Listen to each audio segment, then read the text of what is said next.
అదే ఐడియాను అమలు చేశారు. యుద్ధం మొదలైంది.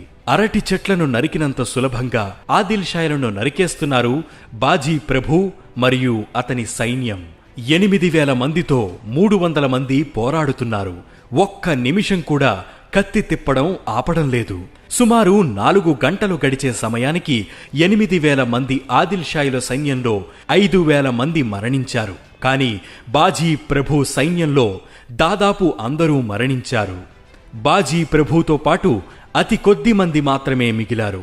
ఒంట్లో ఉన్న ప్రతి అవయవం మీద కత్తి వేట్లతో, దేహమంతా గాయాలతో, రక్తంతో తడిసి ముద్దై ఎర్రగా మండుతున్న అగ్ని గోళంలా ఉన్న బాజీ ప్రభువుని చూసి అతను మనిషా రాక్షసుడా అని భయపడ్డారు ఆదిల్ షాయిలు. తన రాజు ఛత్రపతి శివాజీ మహారాజ్ విశాల్గఢ్కు చేరే వరకు తన ప్రాణాలు వదిలే సమస్యే లేదని ఒక చేత్తో